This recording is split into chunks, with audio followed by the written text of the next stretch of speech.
Boa noite, igreja. Vou começar esse tempo lendo uma porção da palavra de Deus. Se encontra lá em 1 Pedro 2, de 9 a 10. Vós, porém, sois raça eleita, sacerdócio real, nação santa, povo de propriedade exclusiva de Deus, a fim de proclamardes as virtudes daquele que vos chamou das trevas para a maravilhosa luz. Vós, sim, que antes não erais povo, mas agora sois povo de Deus. E não tinhas alcançado misericórdia, mas agora alcançaste misericórdia. Vamos nos colocar de pé. E como povo de Deus, que estamos aqui reunidos como corpo, igreja local, vamos começar a prestar a serviço ao nosso Deus.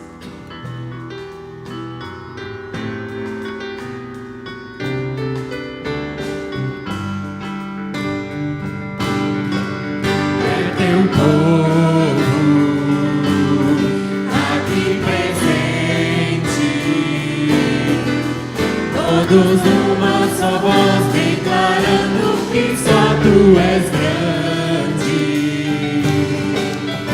Exaltamos Teu doce nome, pelo amor, pela cruz, por Teu Filho Jesus, pois és santo, sim és digno de louvor e de ser adorado.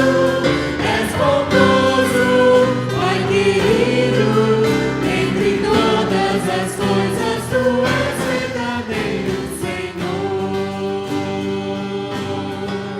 É Teu povo aqui presente, todos numa só voz, declarando que só Tu és grande. Exaltamos Teu doce nome, pelo amor, pela cruz, por Teu Filho Jesus, pois és santo, sim és digno de louvor e de ser adorado.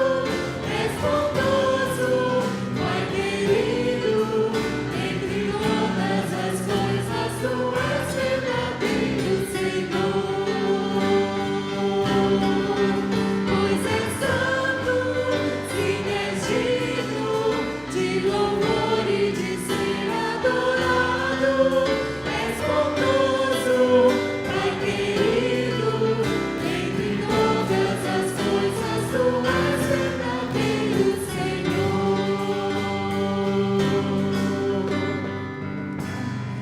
Povo de Deus reunido. E todo povo tem um rei. E o nosso rei é aquele que é sobre todo rei, sobre toda a terra, sobre as montanhas, sobre o pôr do sol. E é Ele que tem que reinar nas nossas vidas. Como igreja, nós temos que prestar esse culto com diligência, com devoção, com comprometimento. Então vamos agora cantar: Reina em mim, Senhor, e faça com que eu pratique essas obras de salvação.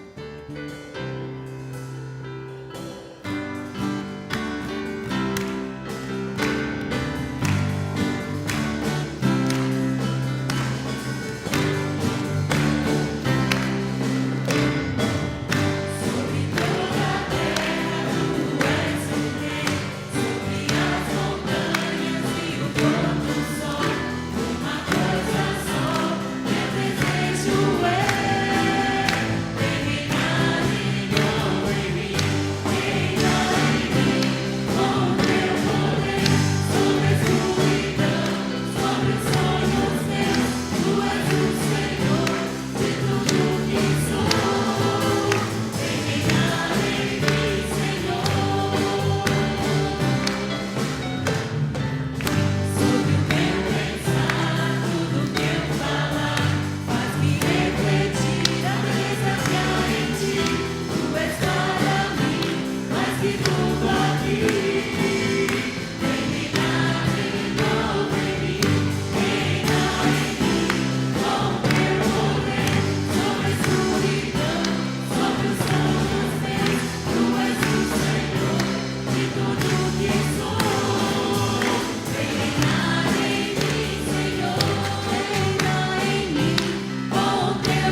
Vem reinar em mim, Senhor.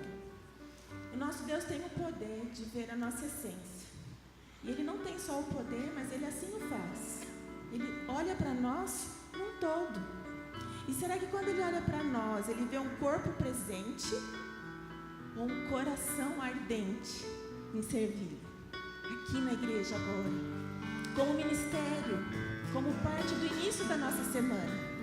E essa música diz isso, que é de coração, todo o meu louvor para o Senhor.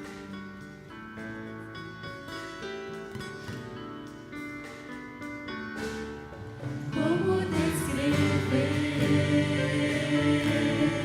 como explicar o amor que vai de leste a oeste e nunca mais vai terminar. Tu me conheces bem e sabes quem eu sou.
Toda glória, honra, todo louvor. Assim como estamos em pé, queria convidar o pastor Nino que viesse aqui e que o Anderson viesse com ele, pode ser? Eu vou apresentar vocês. Pode trazer os filhos aqui, vem cá. Nós temos orado pela Alessandra há alguns dias, algumas semanas. Há um pouco mais de uma semana, a Alessandra fez uma cirurgia muito delicada. Tirou um tumor que tinha no cérebro. É a esposa do Anderson, mãe desses jovens. e ela está lá na UTI. Os médicos, dentro do conhecimento, da sabedoria deles, não têm muita coisa para dizer para nós. Cirurgia no cérebro, como foi feita na Alessandra, é muito delicado. Mas Anderson, os filhos e todos nós confiamos num Deus, e é esse Deus que nós cantamos, não é? Deus dos impossíveis, Deus que faz milagres. Às vezes a gente não leva em conta o tamanho do nosso Deus, e vivemos aí a rodear-nos com coisas de menor monta, enquanto alguns queridos nossos enfrentam verdadeiras tempestades. Mas Anderson está aqui. Os filhos poderiam estar em casa lá, né? Atrofiados atrás de um cobertor, esperando para ver o que é que Deus vai falar com relação à nossa querida Alessandra.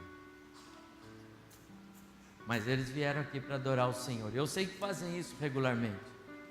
São membros da nossa igreja lá no centro. Mas nós queremos orar com você agora, viu?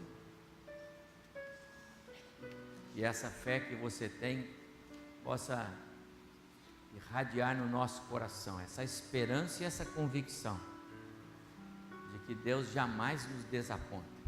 Jamais. Deus nunca erra. A gente pode não entender tudo, não entender os caminhos, não entender a tempestade, mas Deus não erra. E eu sei que Ele vai cuidar de vocês. Eu queria orar com vocês, mas o pastor Juscelino é tio deles, e eu quero que você ore, em nome da igreja. Dá um microfone para já. Pedindo que Deus continue firmando, fortalecendo o coração de vocês, na esperança do Deus que não falha, tá bom? Ore por nós, para que Deus abençoe o nosso culto. Vamos orar? Curva sua cabeça. Amado Deus, nós agradecemos, Senhor Deus, pelo privilégio de estarmos aqui na Tua casa, Senhor, para poder cultuar, louvar ao Senhor, levar nossas vozes em oração, Senhor Deus, agradecidos por tantas coisas, Senhor Deus, que o Senhor fez por nós durante a semana, tem feito tantas coisas por nós. Obrigado. Mas a verdade é, Senhor, que às vezes os ventos sopram, Senhor Deus, contra nós, Pai. É verdade, Senhor. E é bom lembrar, Senhor, que uma vez, quando surgiu uma grande ventania, o Senhor estava num barco. É verdade, Senhor. E tínhamos ali, Senhor Deus, pescadores experientes, Senhor Deus. Mas eles ficaram com medo, muito medo mesmo, Senhor Deus. E correram atrás do Senhor para pedir socorro. E nós vimos aqui, Senhor Deus, também, Senhor Deus, que nós temos medo também. Nós temos medo do minuto seguinte, Senhor, porque nós não sabemos o que vai acontecer. Mas nós temos uma garantia. É nós somos salvos em Jesus. Amém, Senhor. Obrigado. E nós temos uma grande vitória, Senhor Deus. Por isso nós confiamos nesse poder. Amém. E eu quero pedir, Senhor Deus, que o Senhor esteja nos revestindo, Senhor Deus, aumentando a nossa fé, Pai. Que quando a gente olhar para essas tempestades, a gente não sinta medo, porque o Senhor está perto de nós. Amém, Senhor. Com a sua mão poderosa. Pai. Amém. E agora eu quero orar, Senhor Deus, porque nós temos uma pessoa, Senhor Deus. A Alessandra está lá, fui fazer uma visita hoje para ela, o Anderson foi, mas o quadro é estável, Senhor Deus. Mas os médicos não estão entendendo que ela tem alguns mexidas lá, Senhor Deus. Mas nós temos fé que o Senhor está atuando, que o Senhor está agindo, Senhor Deus, naquele corpo, Senhor Deus. Amém, Senhor. Então nós pedimos, rogamos ao Senhor que o Santo Espírito de Deus esteja lá, Senhor Deus, comandando tudo isso, Senhor Deus. Amém, Senhor. Porque nós não sabemos o que fazer. E os médicos, com tantos estudos, e eles falaram assim que se nós tivermos fé, nós temos que orar. Uhum. E nós estamos fazendo isso hoje, Senhor Deus. Sim, e Senhor. toda a semana, todos os dias. Tantas pessoas estão envolvidas nisso, Senhor Deus. E o Anderson, Senhor Deus, está aqui de pé, Senhor Deus, porque essas orações alcançam ele. Os filhos também, Senhor. Verdade, Senhor. Então acalma o coração do Anderson, Amém. do João Pedro, da Júlia, Senhor, dos pais da Alessandra, Senhor Deus. Traz, Senhor Deus, calma, paz, derrama graça, Senhor Deus, e tenha misericórdia de nós. Amém, Senhor. Pai, abençoa os próximos passos que Amém, a medicina vai Senhor. dar na segunda Amém. e na terça-feira, Senhor Deus. Amém. Mas nós cremos num Deus de poder. Uhum. Eu agradeço assim e peço por tudo isso em nome de Jesus, pedindo, Senhor Deus, que o Senhor também, no culto aqui, Senhor Deus, o Senhor fale nos nossos corações, que o pastor Amém. Evaldo já tenha a mensagem, Senhor Deus, e que nós sejamos revestidos e alimentados pela palavra, Senhor. Amém, Senhor. Oro assim em nome de Jesus, amém. Amém. Amém. Os irmãos podem sentar.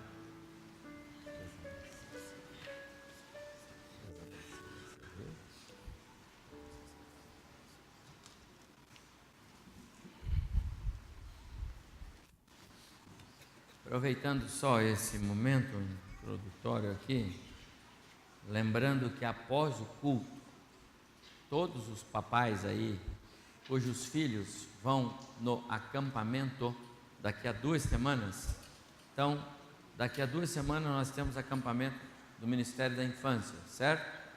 Será lá no Manancial, sexta, dia 30, sábado 31, domingo 1º de abril, após o almoço, eles estão de volta. Então, papai, mamãe, você tem uma reunião agora, após o culto, com a liderança do ministério, o pastor Juscelino Magner e toda a equipe, ali no salão, tá bom? Para acertar os detalhes. Isto porque no próximo domingo é aniversário da igreja, então não vai haver possibilidade dessa reunião, tá bom? Próximo domingo, então, nosso culto é especial. Esse culto, o culto da noite, será muito especial. Teremos a celebração do nosso 21º aniversário. A igreja faz 21 anos. Foi em março, 29 de março de 1997, que nós estávamos nos organizando como igreja cristã evangélica aqui neste lugar. Então, próximo domingo teremos o culto. Você pode convidar alguém especial que você queira para estar com você aqui. Todos os nossos conjuntos vão cantar, teremos um culto bem agradável de louvor e palavra do Senhor para o nosso coração. E após o culto, nós vamos cortar o bolo tradicional, o bolo de aniversário da igreja, e vamos comer juntos no próximo domingo, tá bom? Ontem nós tivemos uma reunião muito boa aqui do Ministério de Jovens. Esteve ministrando ao coração dos jovens, o pastor Helder trouxe uma palavra muito boa. Olha a quantidade de moços, foram contados mais de 90 jovens que vieram. Parece que tem um presbítero André lá no meio, ou é uma impressão minha? Eu acho que é. Envelheceu a foto lá, hein, André? Mas que bom, eu louvo ao Senhor pelo nosso Ministério de Jovens, que tem tido aí uma agenda muito boa, e ontem nós reunimos aqui uma quantidade muito boa de jovens e foram abençoados certamente na palavra de Deus aos seus corações. Que Deus continue abençoando os nossos jovens, tá bom? Vamos orar com as crianças para que elas possam seguir para o seu culto. Estão aí as nossas crianças, as que estão aí podem vir aqui. Nós vamos orar com vocês e depois vocês vão para o seu momento de culto, tá bom? Cadê as crianças? Podem vir. Papais que têm crianças de colo que vão sair, podem vir. Vamos orar com vocês, crianças, para que Deus abençoe vocês. Sempre bom nós olharmos para essa turminha aqui, não é? é uma turminha muito especial que Deus tem colocado na história desta igreja.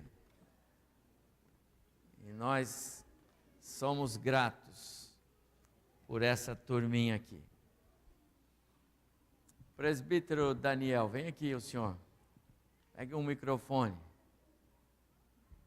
O presbítero vovô ora por essa turma. Que Deus abençoe o culto de vocês. Podem vir. Arthur, Vitor, venham. Vamos orar. Pedindo que Deus abençoe o cultinho de vocês. Os professores que vão falar, que falem ao coração de vocês. Pode curvar sua cabeça onde você está. O presbítero Daniel vai orar. Agora todo mundo fecha os olhinhos. Vamos orar. Pai querido, mais uma vez nós queremos elevar nossos pensamentos até o Teu trono, na certeza de que Tu estás vendo tudo quanto aqui está acontecendo.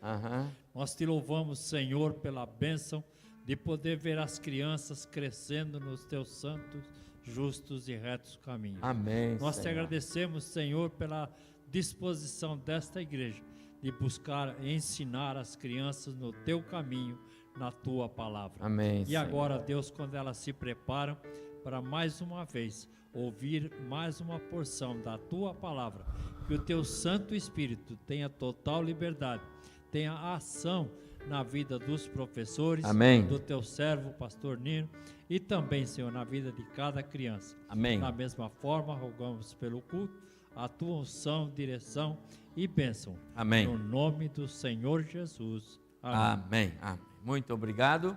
As crianças vão sair por aí. Alex, abre essa porta aí, por favor.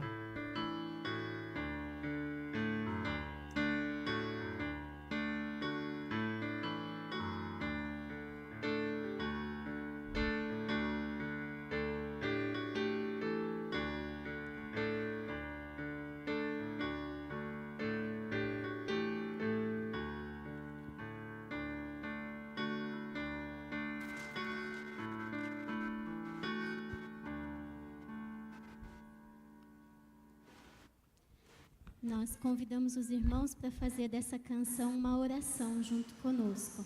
Que realmente estejamos na presença do Senhor, de fato e de verdade, com uma vida de santidade e agradando ao Senhor com todo o nosso ser.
Senhor toda a glória, toda a honra, todo louvor.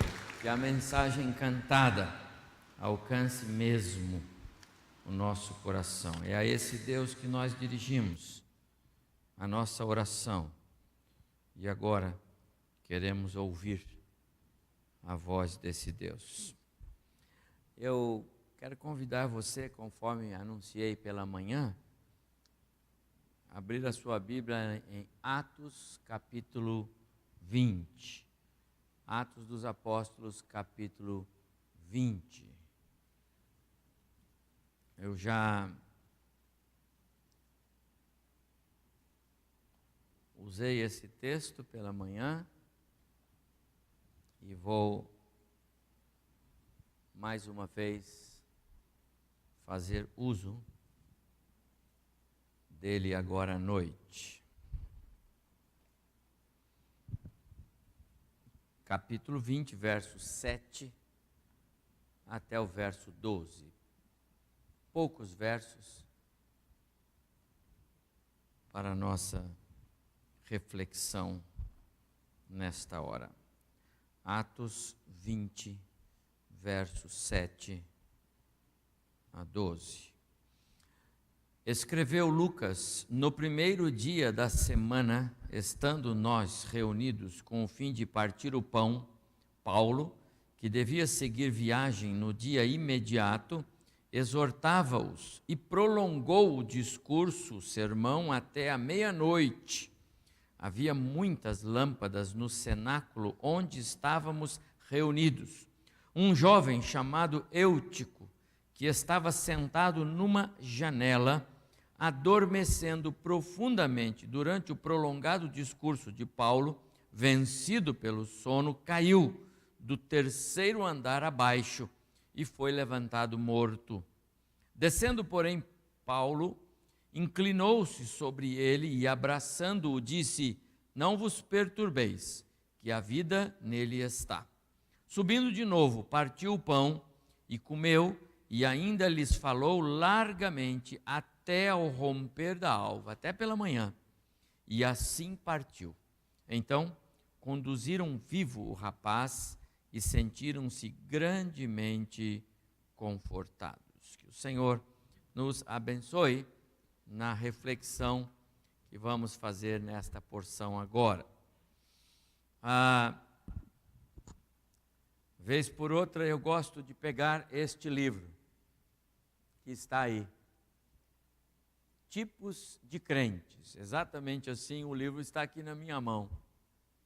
Foi escrito pelo reverendo Ivan Espíndola de Ávila, e eu tive o privilégio de, naquela ocasião, quando ele escreveu, foi no início dos anos 2000, estar lá no lançamento do livro, adquirir vários livros, e tenho grandes recordações deste homem que marcou a história do Evangelho, sem dúvida alguma, aqui no estado de São Paulo. Ele foi deputado estadual, mas era conhecido como homem da Bíblia, foi secretário da Sociedade Bíblica por longos anos, um homem que realmente serviu a causa do Evangelho. O reverendo Ivan escreveu este livro, Tipos de Crentes, e é muito interessante a forma agradável como ele, um escritor profundo conhecedor da língua portuguesa, escreve sobre personagens bíblicos que ele narra e trata de uma maneira muito gostosa de ler. Vez por outra eu corro os olhos aqui para reler alguns dessas crônicas que são tão preciosas. Atrás, alguns dias, eu estava lendo e me parei nesta passagem de Atos capítulo 20, que ele trata aqui crentes do tipo o Eutico, o jovem que estava naquele lugar, mas sentado numa janela. Eu usei esse texto hoje pela manhã, porque tivemos culto de celebração da ceia, e eu usei esse texto para dar ênfase sobre a reunião dominical da igreja, porque o texto começa no primeiro dia da semana, né? E para também mostrar que a celebração da ceia fazia parte da vida da igreja. Minha ênfase também pela manhã foi a maneira muito madura, espiritual de Paulo, ao não deixar que aquele acontecimento, afinal morreu alguém que foi ressuscitado, tirasse a centralidade da mesa do Senhor.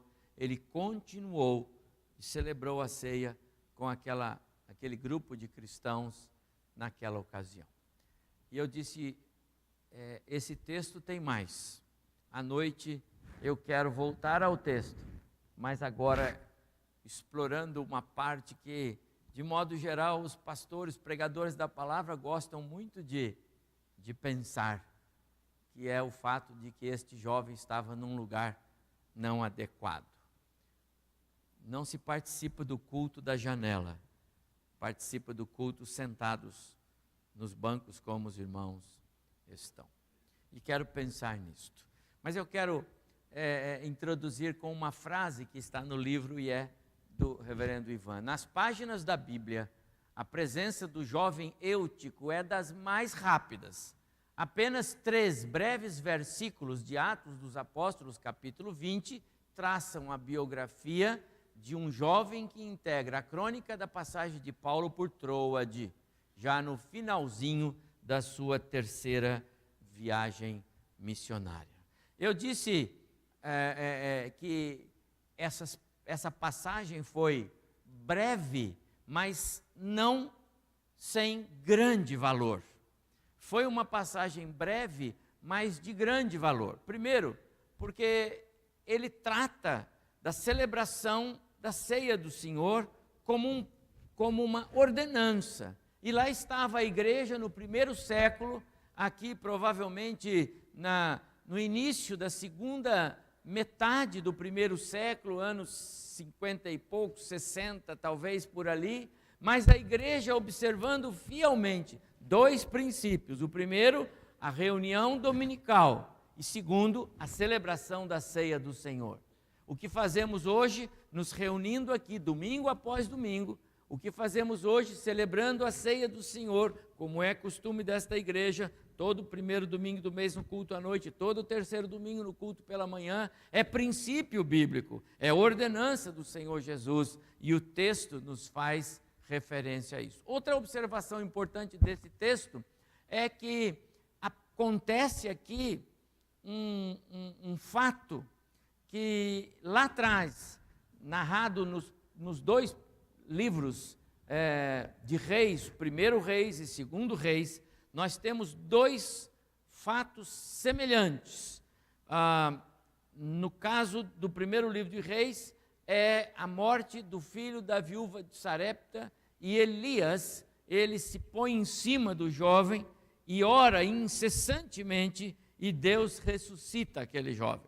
No 2º livro de Reis, é Eliseu, o profeta, que de mesma forma sobe ao quarto onde está o jovem já morto, filho da sunamita, e ele faz a mesma coisa, ele se põe em cima do rapaz, ora, e Deus realiza o milagre. Aqui Paulo faz isso também, diz o texto, e nós acabamos de ler, que Paulo parou por um instante a sua pregação, desceu até o térreo onde havia caído o rapaz, colocou-se sobre ele, orou ao Senhor, com certeza, e o Senhor fez o milagre. Esse texto mostra uma autenticação de Deus no ministério do apóstolo Paulo.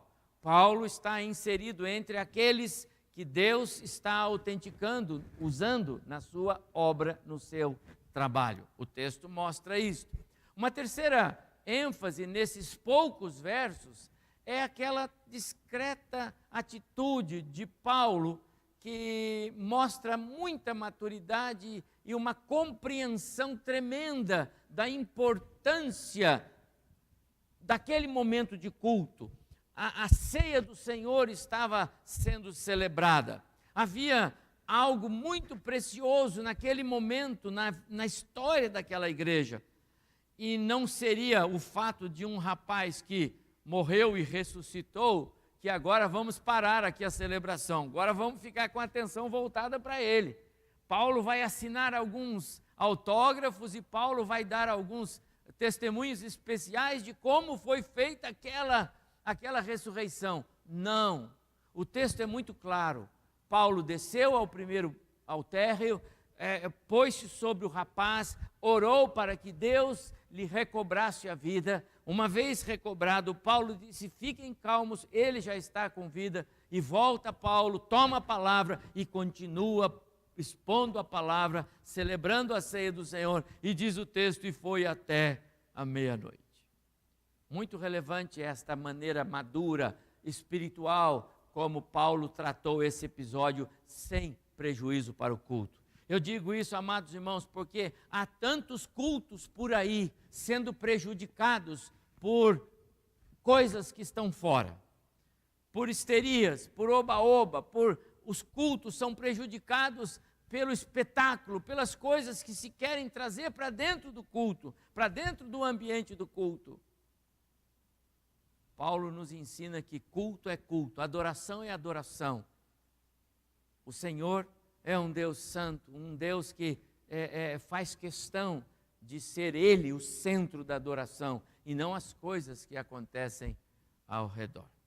Uma outra ênfase que esse texto nos mostra, não obstante a sua brevidade, é como a igreja daquele tempo, a igreja do primeiro século, em especial os cristãos em Troade, tinham interesse pela palavra, pelo ensino, pela pregação de Paulo. O texto dá-nos uma compreensão muito clara de que aquela reunião começou no final da tarde do domingo. Era um domingo, o texto é claro, o primeiro dia da semana, e ao final da tarde, certamente 6 horas por aí, reuniram-se todos no terceiro andar de uma casa. Naquela época não tinha os templos assim como temos hoje, então era na parte de cima de uma casa, e lá tinha então um salão, e eles chamam aqui de cenáculo, lugar que o proprietário reservou para receber os cristãos. E era lá que estavam reunidos eles, neste lugar. Então, o texto é claro em que, ao final da tarde, eles foram para lá. E Paulo começou a sua exposição sobre as doutrinas bíblicas do cristianismo. Ele começou expondo a palavra. Não diz o texto que era um monólogo, que era uma pregação exclusiva. Muito provavelmente havia interação, muito provavelmente os cristãos poderiam perguntar e Paulo respondia e a palavra ia sendo pregada. Eu acho que isso, não tenho muita dúvida sobre isso. Mas o que eu também não tenho dúvida é que esta primeira parte foi até a meia-noite, porque a Bíblia não nos transmitiria com tanta clareza como foi transmitido, que foi até a meia-noite. E depois ele continuou até ao amanhecer. Então Paulo pregou por volta de umas 10 horas. E o único que dormiu foi o que caiu e morreu. Portanto, não durma no culto hoje. Muito interessante a atenção, o interesse daqueles cristãos pela palavra, né? O pastor às vezes passa um pouquinho do horário costumeiro e já fica um irmão lá na porta assim: pastor, está vendo o horário aqui? Não, entendeu? Né? Então, atenção à palavra. Quando a gente está se alimentando, a gente não fica olhando o relógio, a gente quer ficar satisfeito. Ou você almoça, tem o tempo de almoçar? Não, você não tem tempo de almoço. Você almoça o tempo que, né? Ou você come 1 minuto comendo? Não, você come até ficar alimentado. Pois a palavra deve ser assim. Mas há uma outra coisa que chama a atenção nesse texto, e é aqui que eu vou parar um pouquinho agora, porque já meditamos nas outras partes na manhã. É o jovem na janela e sua queda retumbante, extraordinária, espetacular. Aquela queda foi de chamar a atenção mesmo. Janela não é o lugar mais indicado para quem quer verdadeiramente prestar culto ao Senhor.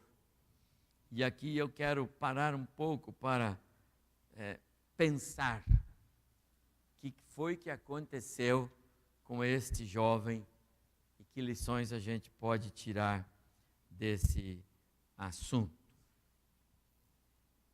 Difícil encontrar alguém, especialmente os pregadores da palavra, que não olhem para esse texto querendo focar o fato de que se Deus, na sua soberania, permitiu esse registro desta forma, era para nós, pregadores da palavra, olharmos para esse texto e pensarmos sobre o lugar que esse jovem escolheu para assistir o culto. Do ponto de vista do local que esse jovem escolheu para estar durante aquele culto, ele estava num lugar nada adequado. Ele estava num lugar que favorecia uma dispersão enorme das suas atenções. Porque se alguém está na janela, ele tem visão panorâmica. E é esse o grande conflito que aquele rapaz viveu. Evidentemente que nós temos que considerar algumas possibilidades. Você sabe que não tinha luz elétrica, não era assim. Eram lamparinas. Então havia a queima dos óleos, o calor do ambiente, algumas coisas, o tempo da pregação de Paulo, algumas coisas cooperaram para que aquele jovem adormecesse. É um fato. Mas se ele tivesse sentado no banco, ao lado de alguém, na pior das hipóteses, ele daria uma caidinha no ombro do outro. Então é inegável que o lugar que ele estava não era um lugar mais adequado. O reverendo Ivan escreve no seu livro assim: o crente não perde a salvação se ele dormir no culto, mas se ele estiver na janela, ele pode cair, e as consequências são desagradáveis. Há tantas situações, meus amados irmãos, nas quais os cristãos se colocam na janela.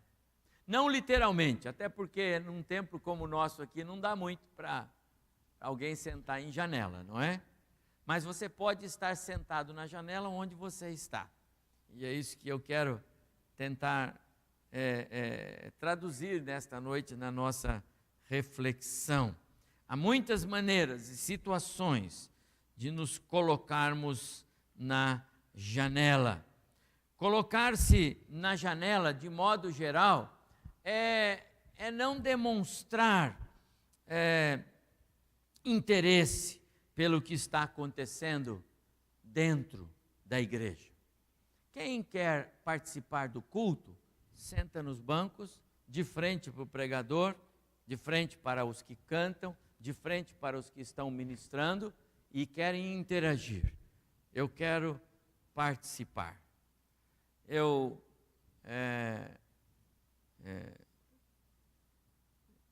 Desde a época em que os filhos eram pequenos e agora com netos, a gente percebe como pais, quando tem uma apresentação das crianças, querem ficar nos primeiros bancos. Os pais, os avós querem ficar nos primeiros bancos, vão lá com o celular, com tudo, querem ver, não é verdade? Há interesse em participar, em interagir, em ver o que vai acontecer, em receber aquele recado, aquela mensagem. Às vezes, na igreja, as coisas não são bem assim.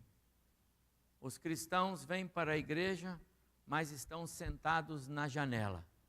Na janela pode ser o lugar que ele senta lá atrás, em algum canto da igreja, onde ele consiga ter um pouco de uma visão mais panorâmica de tudo o que acontece, e também do pastor, e também dos que cantam, e também do que acontece do lado de fora.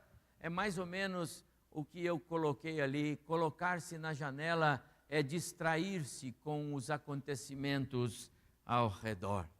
Colocar-se na janela é deixar de dar o valor que o alimento espiritual tem para nós. Colocar-se na janela é não valorizar. Há coisas mais importantes, ou talvez há coisas que também são importantes e eu preciso falar com quem está ao meu lado, eu preciso conversar, eu preciso trocar uma ideia. E se eu perder uma parte do sermão, não vai fazer muita diferença. Há tanta gente que não está literalmente na janela, mas está de alma inteira na janela, sentada nos bancos das igrejas por aí. Quero dizer que isso não acontece aqui nesta igreja. O perigo também de nos tornarmos como janela é algo que é real. Isso é real. Não é só o fato de você estar sentado na janela, como foi o caso desse jovem, o jovem da passagem. Ele estava literalmente em algum canto daquele cenáculo e era um risco enorme. Mas às vezes nós nos tornamos janela no sentido de que nós produzimos uma distração para quem está ao nosso redor. E aí você não está na janela, mas você é janela. Dá na mesma. Nós fazemos isso produzindo distração para quem está perto. Sabe como a gente faz isso? A gente pega o celular, por exemplo, e fica mandando mensagem. Com a justificativa de que não, eu estou anotando o sermão do pastor, conversa mole. Está passando o WhatsApp durante o culto, por irmão que está no outro banco. Isso é o problema da tecnologia. Não é? Mas isso tem acontecido, infelizmente. Não é? Somos como janela. Distraímos quem está atrás, ao lado, na frente. Quando muitas vezes nosso vestuário é tão inadequado para o ambiente do culto, e você sabe do que eu estou falando, e é verdade, que eu sou uma janela. O irmão que está perto de mim, ele não consegue prestar atenção no sermão, porque ele fica olhando para o meu modo de ser. E isso tanto vale para rapazes quanto moças, senhores e senhoras. Dependendo da maneira como você se veste para vir à igreja, você é uma janela. Janela, lembra, é um objeto de distração.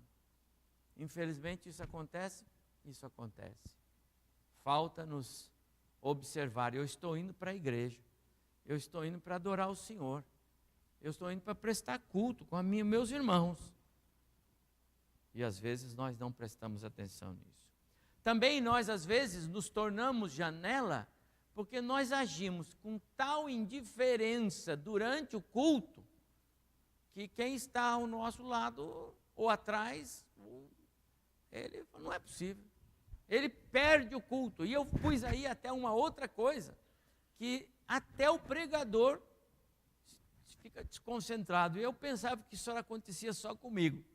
Eu tenho que me disciplinar, não olhar para certos lugares, não aqui na igreja, não se preocupe.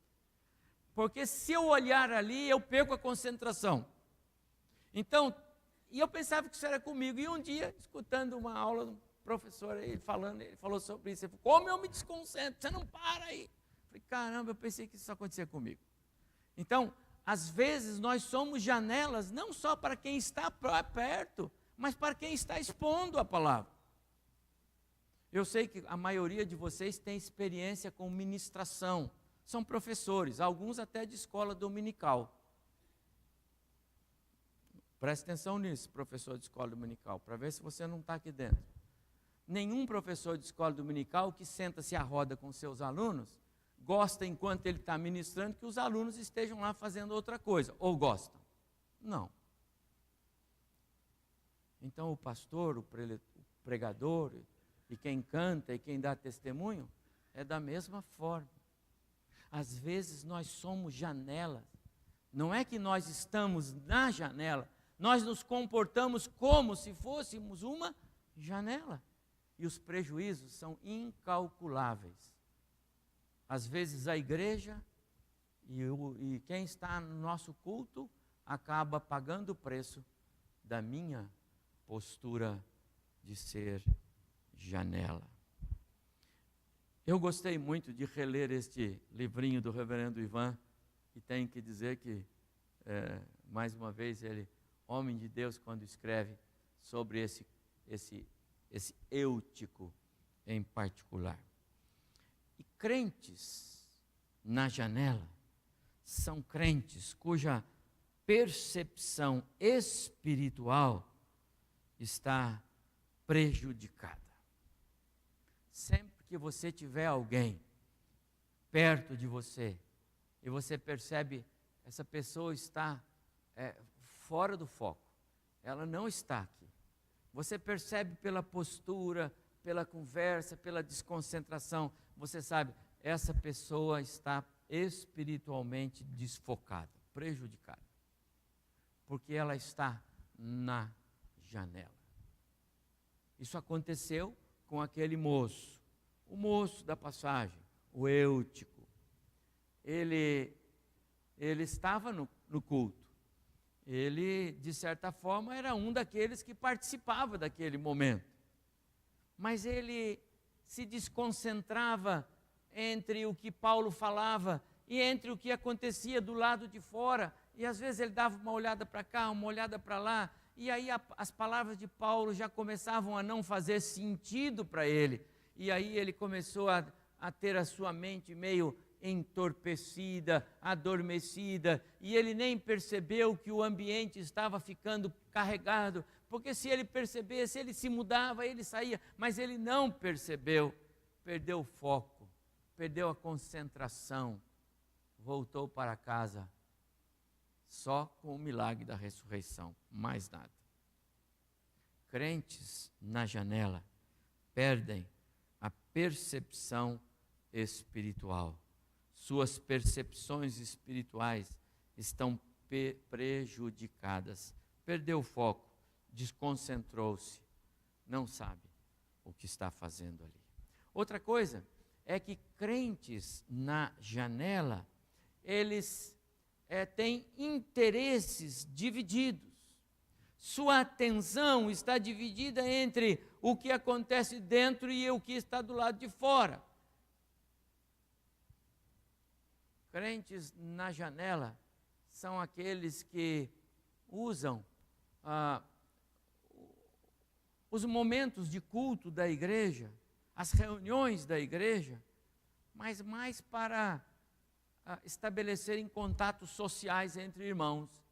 Gostam de ficar pelos corredores, gostam de ficar, sabe, procuram alguma coisa, mas eles não estão focados. Não tem um interesse direto. E de novo, como no primeiro caso, é alguém que vai voltar para casa como chegou, vazio. Crente na janela é aquele que perdeu completamente a noção de perigo. Eu quero crer que aquele moço, ele foi avisado. Quando ele chegou lá, ele já se pôs na janela e certamente alguém falou para ele: rapaz, aí é perigoso. Fica aí não, desce daí. Imagina, olha lá para baixo. Mas ele estava na janela. E quando o cristão começa a gostar da ideia de sentar no parapeito da janela, ele começa a sentir-se numa liberdade espiritual tremenda. Por quê? Ao mesmo tempo ele tem uma visão do templo, uma visão do que está acontecendo, ainda que ele não compreenda tudo, mas ele não perde a visão de fora. Ele não perde a visão do mundo, ele não perde a visão do que está acontecendo lá fora, ele não perde a visão das coisas que agradam o seu coração, que enchem a sua vida de emoção, de vontade de fazer coisas. perde a noção do perigo. Vai andando cada vez mais na direção do infortúnio. Quando Abraão separa-se de Ló, lá no começo da caminhada deles, tio e sobrinho, diz o texto que Abraão escolheu caminhar para os lados do Jordão, enquanto Ló olhou para os lados de Sodoma e Gomorra. E aquilo encheu os seus olhos. E aquilo transbordava em visões que eram favoráveis a ele. Ló estava na janela. Estar na janela é olhar para o mundo. É olhar para o que o mundo oferece. Mas ele não tirava o foco também da espiritualidade do seu tio. E é isso que acontece muitas vezes com alguns crentes. Eles estão na janela. A igreja é mais um amuleto. Preciso ir. Preciso estar por lá. É bom que os irmãos me vejam. É bom que o pastor me veja. Eu preciso estar por lá. Mas, na verdade, ele sabe que está na janela. Porque ele anda segundo os propósitos do seu coração.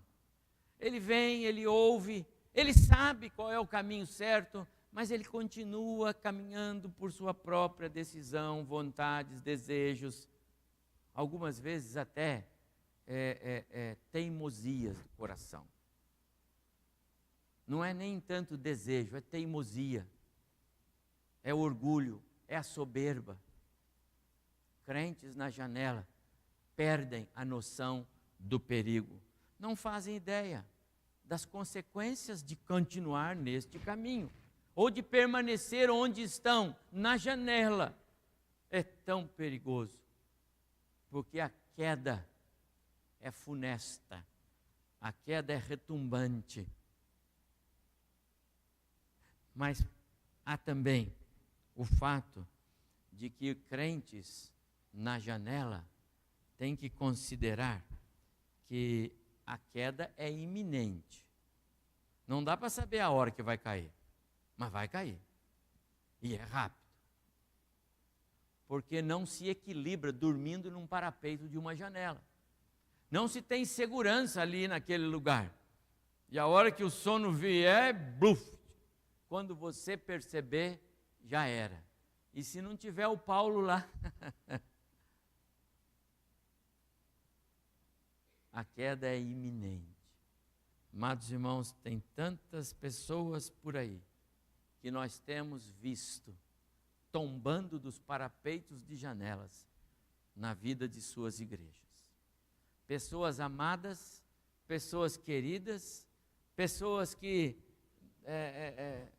são tão importantes na vida de suas igrejas, de suas famílias, mas optaram por sentar-se na janela.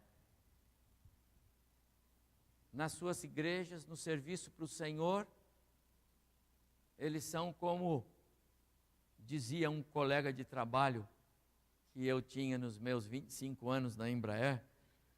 Ele brincava assim com os colegas quando saíam de férias: olha, durante suas férias eu vou botar um tijolo aqui na sua cadeira, entendeu? Ou seja, você e um tijolo é a mesma coisa, não faz diferença. E tem muitos crentes que são assim. É aquele famoso peso morto na igreja. É como o espaço em branco num texto. Você não lê espaço em branco. Ele serve para separar, mas você não lê. É como algo que entrou e saiu e você não percebeu. Às vezes as pessoas dizem: pastor, mas o senhor não percebeu a minha ausência? Mas como? Você canta, você participa, você serve a igreja. Não, que jeito que a gente percebe a ausência? Amados irmãos, nós fomos salvos para servir. O crente é salvo para servir, tem que servir a igreja. Se você não serve, você se acostuma a ficar na janela. Se você não serve, você se acostuma a não fazer nada mesmo. É como aquela multidão que estava no estádio hoje e viu o Corinthians perder de 3-2, não foi? Agora você gostou, né? E o juiz ainda não deu pênalti lá, não deu Então era 3-1. Então, nós não somos aquela multidão de torcedores. Nós somos os que jogam, nós somos os que estão dentro do campo. A igreja não pode ser comparada a um estádio de futebol, onde o pessoal bate palma, joga pedra. Não, esse é o mundo. A igreja tem que ser comparada aos que correm, aos que têm uma função, aos que trabalham. Mas há tantos que gostam de ficar na janela, distante do trabalho, distante da ocupação, distante. Sabe o que acontece, irmãos? Nós nos acostumamos e passamos a viver um evangelho de janela, sem grandes atropelos. Se eu for na igreja, está bem. Se eu não for, não acontece nada. A música vai cantar, o culto vai acontecer, não tem problema. Se os nossos membros do nosso corpo, pensassem como nós pensamos em relação à vida na igreja, nós teríamos grande dificuldade em caminhar. Porque cada membro do nosso corpo tem função. Nós não podemos prescindir de nenhum deles. E quando algum deles entra em colapso, nós ficamos apavorados. Crentes na janela são aquelas vidas preciosas pelas quais Cristo morreu, que Deus ama e amou e continua amando. São filhos, não vão perder a salvação porque estão escolhendo sentar na janela. Se são salvos, não vão perder. Janela não tira a salvação do crente, janela derruba o crente. A janela tira as nossas percepções espirituais. A janela divide os nossos interesses. Nos tira a noção de perigo e produz em nós queda. Crentes que estão na janela estão fragilizados, estão em risco, porque o parapeito, apesar de apresentar alguma estabilidade, ele é estreito, não tem segurança. É preciso descer, é preciso sair, é preciso ocupar o lugar, é preciso dizer: Senhor, eis-me aqui, usa-me. É preciso firmar compromisso. Eu posso negociar a minha vida social, eu posso negociar os meus compromissos, eu posso negociar o meu trabalho, eu posso negociar qualquer coisa. Eu não posso negociar o meu culto a Deus. Não posso. O crente não pode. O jovem Eutico retrata muitos cristãos, até frequente aos cultos, que marcam presença na casa do Senhor, porém arranjam sempre uma distração, algo para fazer durante os cultos, gostam de sentar-se na janela e voltam para casa vazios do mais precioso alimento que só a palavra de Deus pode dar. É pena, mas é isto. Amados irmãos, quando Lucas escreve esses poucos versos de Atos capítulo 20, o Espírito Santo já tinha planejado, com certeza, que nós estaríamos hoje aqui olhando para essa passagem, não do ponto de vista da reunião da igreja, que também é importante, da celebração da ceia, que também é importante, do milagre da ressurreição, que também é importante, mas que nós estaríamos focados aqui na posição daquele rapaz. Não foi uma boa escolha. Está tão claro inserido no texto, em acordo com as demais passagens da Escritura, que não há dúvida que este registro vem para nós, para dizer ao nosso coração hoje: janela não é lugar para crentes em Cristo Jesus. Não importa. Às vezes alguns podem pensar: mas sabe, pastor, é tão difícil para mim porque eu sou sozinho, eu sou sozinha, meu marido não me ajuda, ou minha esposa não me ajuda, ou eu não tenho os pais aqui, ou meus filhos não. Não importa. A Bíblia é repleta de passagens de homens e mulheres, jovens e até juniores, como foi o caso daquela menina na casa do comandante do exército sírio. Ela arrumou um jeito para não ficar na janela. E na hora que surgiu a oportunidade, ela disse: se o meu senhor conhecesse o profeta de Deus que está em Israel, o profeta que resolveria o problema dele. Amados irmãos, desde que você não tenha o costume, o hábito, desde que você não esteja de antemão já querendo ocupar um lugar na janela, Deus vai usar você para a glória dele. Deus vai usar você na obra dele. Você vai ser útil. Eu fico tão feliz quando eu vejo que aqueles jovens, aqueles irmãos e irmãs que chegam para a vida da igreja, já dizem: escuta, eu posso participar disso, eu quero participar daquilo, eu quero, que alegria, porque servir ao Senhor é trabalhar na igreja do Senhor, tão precioso, tão importante. Eu acabei de mostrar para os irmãos aqui no início do culto o que acontece na igreja durante a semana, as reuniões de jovens, de oração, disso, daquilo, outro. Como é precioso.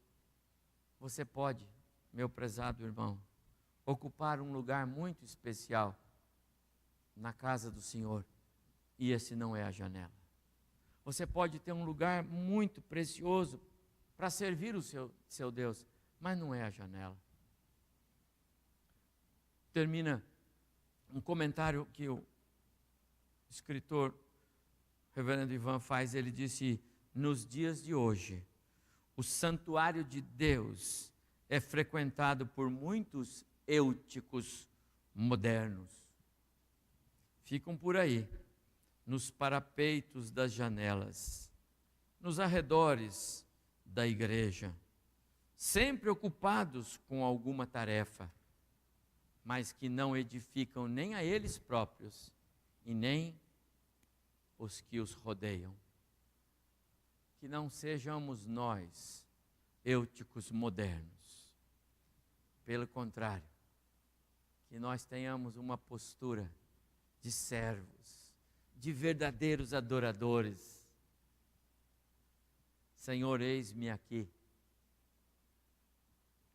Que sejamos nós aqueles que tomam decisões em seus corações. Se porventura eu servir de janela para alguém, não servirei mais. Não será por causa de mim que meus irmãos que sentam perto de mim vão perder o culto, vão perder a mensagem. Não. E nem eu mesmo. Se depender de mim, não serei janela e nem me sentarei nela. Meus amados irmãos, é tudo que Deus quer de nós, como crentes. Esta passagem de Atos capítulo 20 não está aqui apenas para um registro do que aconteceu no finalzinho da terceira viagem missionária de Paulo, ali, passando pela Ásia, passando por Troade e agora já voltando para Jerusalém. Não. Deus permitiu e quis que esta passagem ficasse aqui, para hoje à noite, falar ao nosso coração, a nós que aqui estamos, a quem está ouvindo pelos canais da internet. Deus nos quer como servos, como vidas amadas, como quem está disposto a servir.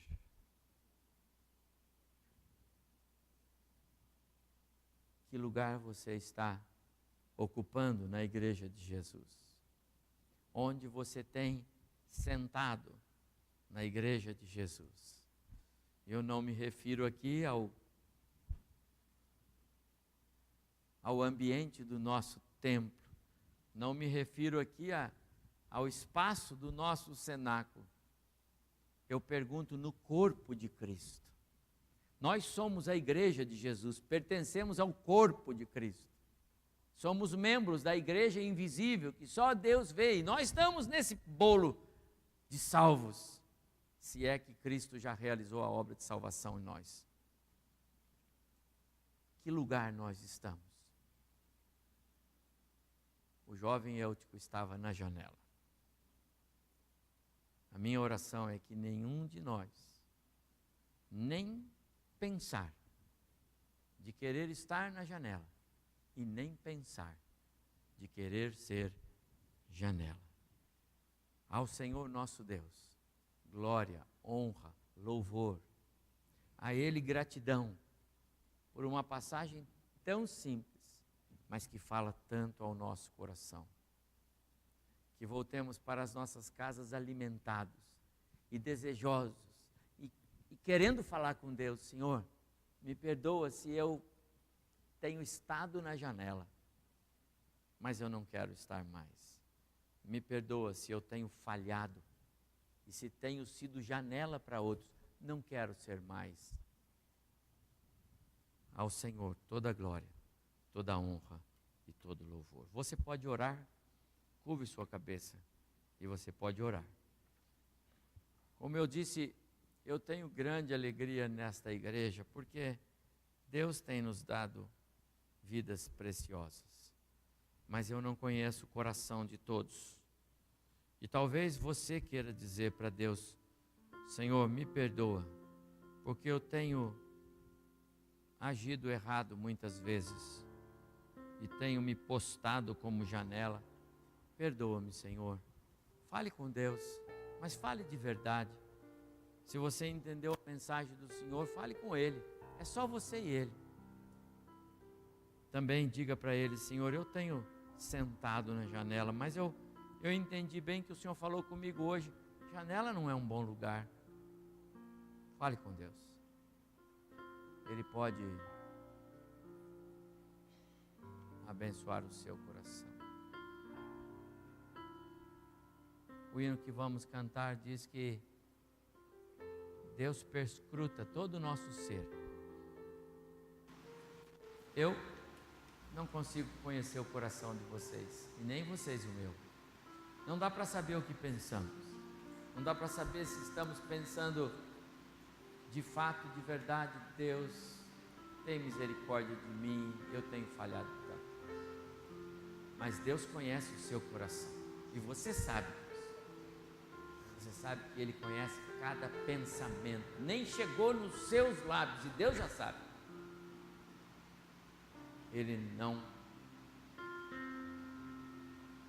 Você não tem como esconder nada dele. Ele vê tudo. Confesse a Ele, fale com Ele. Ele haverá de nos abençoar.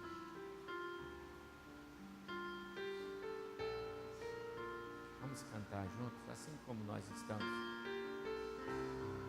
Teus olhos revelam que eu nada posso esconder e que não sou nada sem ti, fiel Senhor.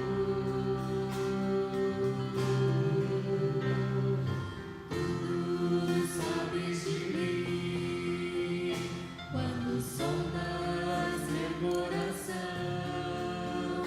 Tudo podes ver dentro de mim. Leva minha vida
Senhor Deus, muito obrigado. O Senhor nos trouxe hoje aqui à noite, impulsionados pelo Teu Espírito, porque o Senhor queria falar conosco nesse texto.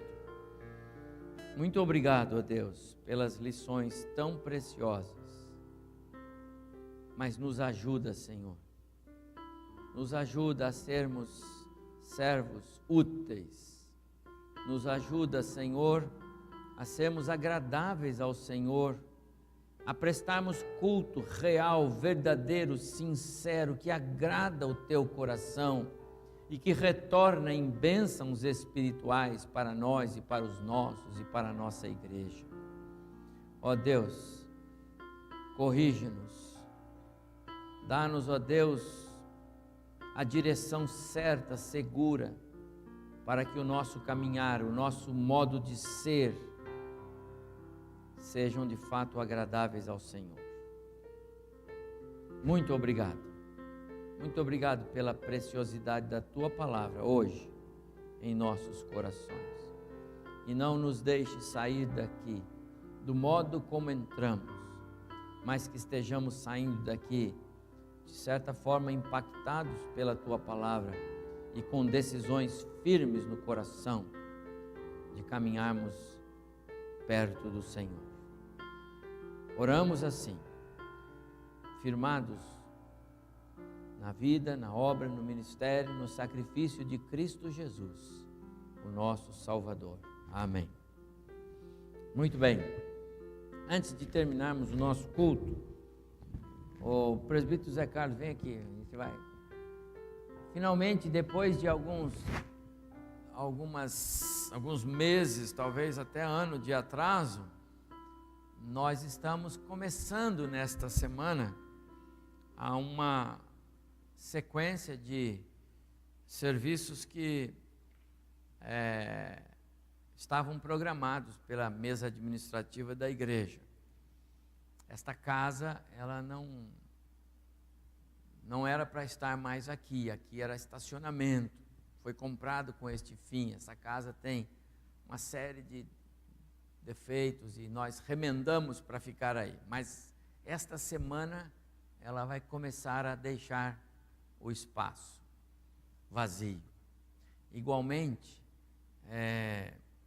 nós estaremos trabalhando na execução da nossa nova cozinha, que vai ser construída lá em cima, e em passo seguinte, novos banheiros, tanto feminino quanto masculino, e banheiros especiais. Tudo isso parte do projeto que a mesa traçou já há mais de um ano atrás, estava aí, emperrado para sair. E diante disso, nós estamos seguros de que estamos contratando a empresa aí que vai fazer o serviço. Mas antes disso, nós temos algumas necessidades, não é, presbítero Zé Carlos? Então eu quero que você fale com os irmãos que podem cooperar. Obrigado, pastor. Eu quero, só reafirmando aqui, o pastor já nos falou no começo do culto, no próximo domingo nós estamos celebrando o aniversário da igreja. Né? Não esqueça. Grandes coisas tem feito o Senhor por nós, por isso estamos alegres. Né? Às 6 horas tem ensaio, né, do coral. Às 18 horas, 18. Né? 18h15. 18 horas vai ter um ensaio do nosso coral. Né, na apresentação do culto. Então aqueles que quiserem participar, já participou de coral, né, pastor? Pode estar vindo, vai ser uma alegria para nós, né? Então só reforçando isso aí, e que você possa trazer um convidado, né, o seu parente, seu vizinho, vai estar celebrando conosco esse momento tão importante para nós, né? Porque, como eu disse, Deus realmente tem nos abençoado nesse local, com esse tempo, com esse local aqui, né? E eu queria só dar um aviso aos irmãos, aqueles que puderem, nessa semana, né, eu, nosso amado zelador, Arnaldo, temos visto algumas coisas aqui que a gente gostaria de estar fazendo nessa semana, para deixar o tempo um pouco mais preparado para esse domingo. Além de nós estarmos já dando início ao que o pastor já falou aí, nós queremos fazer algumas coisas aqui na igreja, né, no cuidado do templo. Então eu quero pedir àqueles que puderem, durante a semana aí, ter um tempinho conosco, a partir da terça-feira, né? Amanhã é feriado, mas a partir de terça-feira, se você puder, me procure o presbítero André também, o Arnaldo, né? E que a gente possa organizar aí um tempo para nós fazermos esse serviço que a gente quer fazer aí, para estarmos preparados para o final de semana. Ok, irmão? Amém. Que Deus abençoe. Amém. Obrigado, Vamos ficar pastor. em pé, vamos receber a bênção. Amanhã, então, não teremos a reunião de oração cedo, 8 horas da manhã, tá bom? Só para avisar os irmãos. Uma boa semana. Que Deus abençoe ricamente os irmãos nesta semana, na sua caminhada. Vamos orar. E agora, Senhor, pedimos a Tua bênção, que venha através do Teu amor, o amor que o Senhor tem derramado sobre nós, a consolação, a comunhão que vem através do Teu Espírito, Senhor, e a graça dispensada através do Teu Filho, Jesus Cristo. Ó Deus, que Teu amor, a presença constante do Teu Espírito e a graça de Jesus sejam conosco hoje à noite. Siga conosco esta semana e permaneçam sobre nós até que Jesus Cristo volte. Amém. Boa semana. Deus abençoe os irmãos.